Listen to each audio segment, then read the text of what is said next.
When perimenopause met toxic craving eating, my weight struggles took off. My name is Sharon with Black Dose Daily. PEPs are for research purposes only. This is not medical advice, just good advice. Let's go. So now that I think about it, it wasn't that I was even trying to eat smaller meals, because now this is all coming to me. So it is not that I was trying to eat smaller meals. I was a chronic undereater because of the cravings that I would have. So I was typically the person who would say, I feel like eating blah, or I wonder if that place has blah. And whatever I was trying to eat was generally salt laden, full of cholesterol, heavy in fat, a craving food.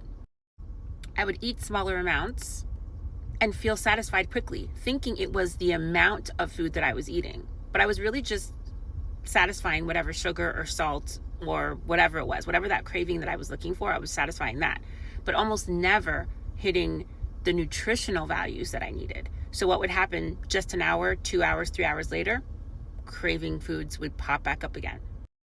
So I've started to eat animal protein again. So I was a vegetarian, a pescatarian, for much of it, but mostly a vegetarian for several years. I'm talking about over 10 years, maybe more.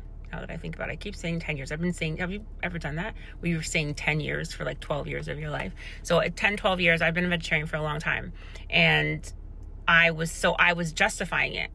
I was lying to myself by saying that I'm eating this particular kind of food, but I'm not eating animal protein, which I'm not a tree hugger. It wasn't that I thought that, we shouldn't eat animals. It's that I was having trouble digesting them, not realizing that a lot of my digestion problems were also because of the preservatives and the carbs and the gluten and the other stuff I was filling that void for real quality protein with.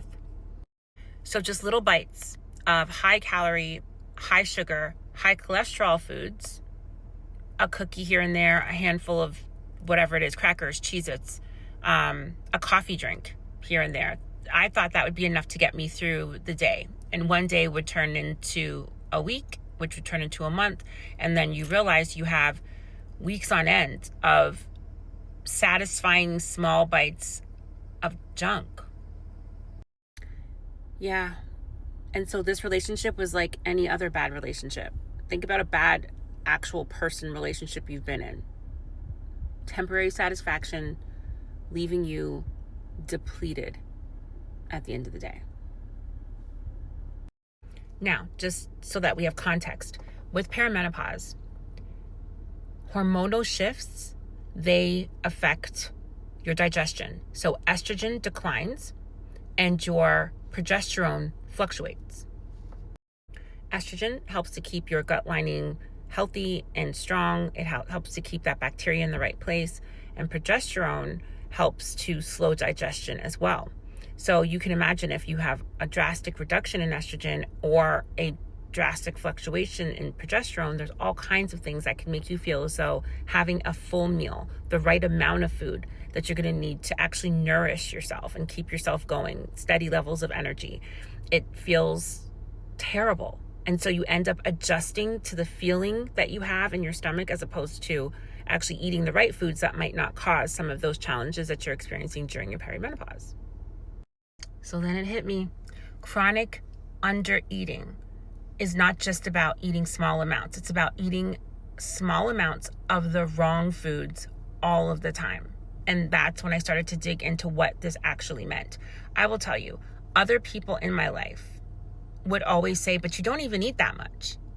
Like, how are you even holding this weight? You don't even eat that much. And then I realized, they're right. So what's happening here? And I really did the research. And we could do a TED Talk and talk about so many more things that are affected during your perimenopausal stage.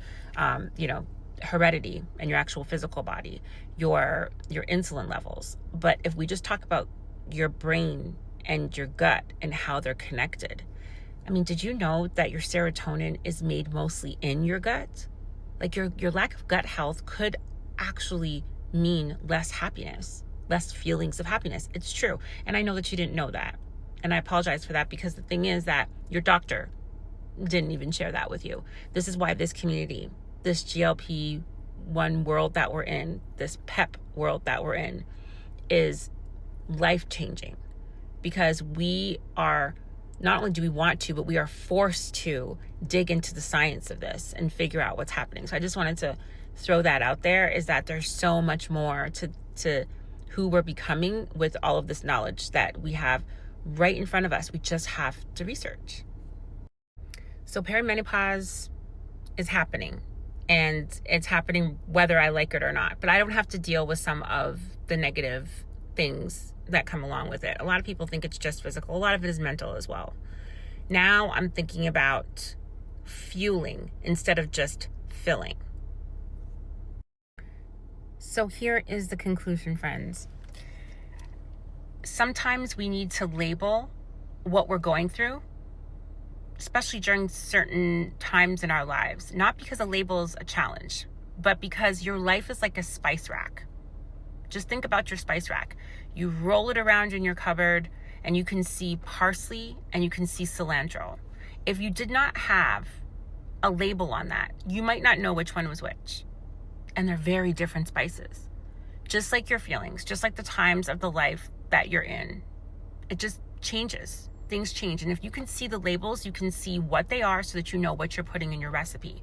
I labeled my challenge during the first half, at least, of my perimenopause as having chronic undereating.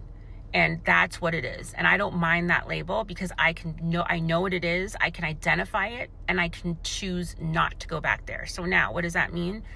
I am recovering from this. I'm eating larger amounts of healthier foods. And now I know, when I started doing that, and believe me, my GLP-1 journey that just started on May 21st and has been wildly successful has taught me these things, that now I know what it feels like to be good full, or not full at all. How about good satisfied?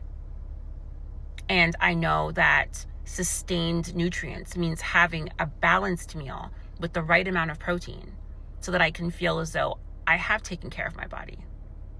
So label it, whatever it is for you. Maybe it's chronic overeating. That's probably more common. Maybe it is addiction to food. Maybe you are addicted to certain substances. Maybe there's certain things.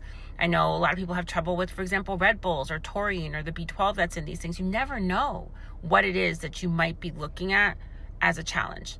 Name it, nip it in the bud, and take care of it. We're all here to support each other. I hope that helps.